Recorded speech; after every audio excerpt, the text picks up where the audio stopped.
Pendidikan adalah aspek yang sangat penting bagi bangsa Indonesia dan keberlangsungan hidup individu. Selain itu, pendidikan juga salah satu proses untuk mengembangkan potensi manusia, baik potensi fisik, cipta, rasa, maupun kasrahnya. Sejarah mencatat bahwa Indonesia mengalami pergantian kurikulum sebanyak 11 kali sejak awal bangsa Indonesia merdeka.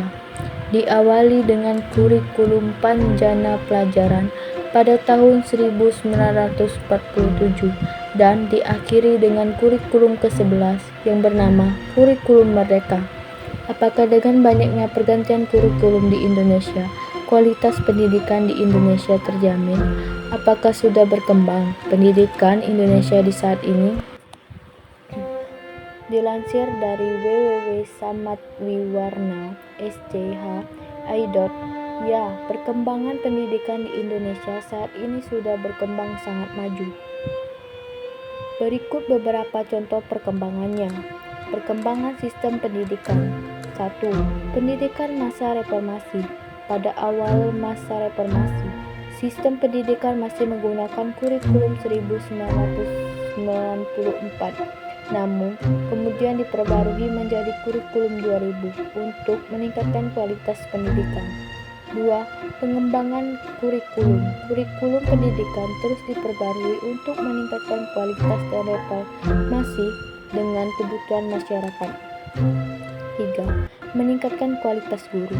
Pemerintah berupaya meningkatkan kualitas guru melalui pelatihan dan pendidikan lanjutan. Perkembangan teknologi. 1. Penggunaan teknologi. Teknologi digunakan untuk mendukung proses belajar mengajar, seperti penggunaan aplikasi belajar online dan platform e-learning. 2. Aksesibilitas pendidikan teknologi.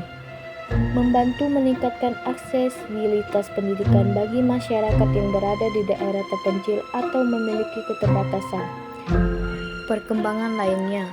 1. Pendidikan vokasional. Pendidikan vokasional dikembangkan untuk meningkatkan kemampuan siswa dalam bidang tertentu.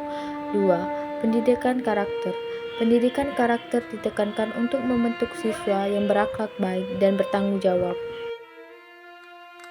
Perbedaan perkembangan pendidikan sebelumnya dengan pendidikan saat ini dapat dilihat berbagai aspek seperti teknologi, metode pembelajaran, aksesibilitas, dan fokus pendidikan. Yang pertama, teknologi dan media pembelajaran. Dulu pembelajaran lebih bersifat tradisional menggunakan papan tulis, buku cetak, dan metode ceramah. Sumber belajar terbatas hanya di perpustakaan dan guru. Sedangkan sekarang, teknologi digital mendominasi pembelajaran menggunakan perangkat seperti komputer, tablet, dan internet. Platform pembelajaran yang berani seperti Learning Management System atau LMS dan aplikasi pendidikan akses ke sumber belajar. 2. Metode pembelajaran. Dulu metode pembelajaran cenderung satu arah dengan guru sebagai pusat atau berpusat pada guru. Murid lebih pasif hanya mendengarkan dan mencatat. Sedangkan sekarang, metode lebih interaktif dan berpusat pada murid. Pendekatan seperti diskusi, kelompok, pembelajaran berbasis proyek, dan pembelajaran berbasis masalah. 3. Aksesibilitas pendidikan. Dulu, akses pendidikan terbatas, terutama bagi daerah terpencil dan kelompok ekonomi rendah. Infrastruktur sekolah sering sekali kurang memadai. Sedangkan sekarang, akses pendidikan lebih luas berkat inisiatif pemerintah dan teknologi. Program seperti pendidikan berani dan sekolah inklusif memungkinkan lebih banyak orang mendapatkan pendidikan.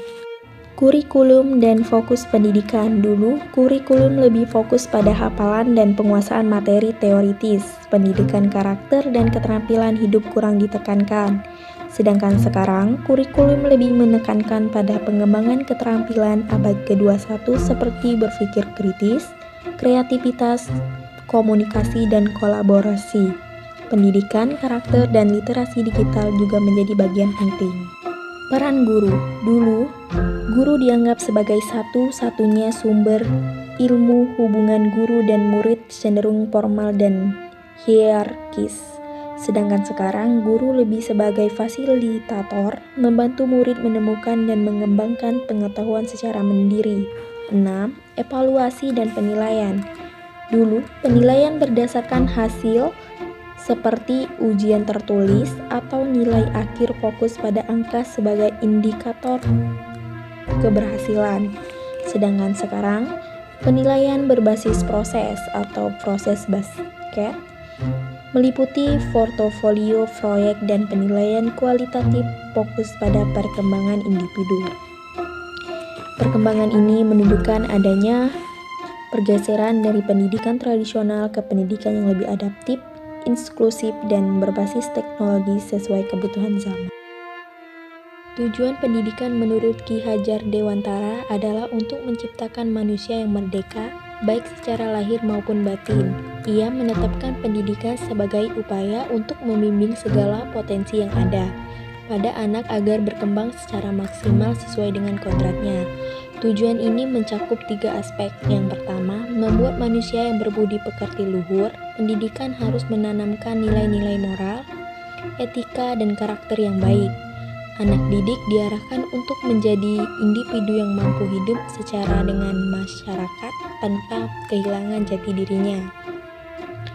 Yang kedua, mewujudkan kemandirian. Pendidikan bertujuan mewujudkan manusia mandiri, mampu berpikir kritis, dan bertindak secara bijaksana.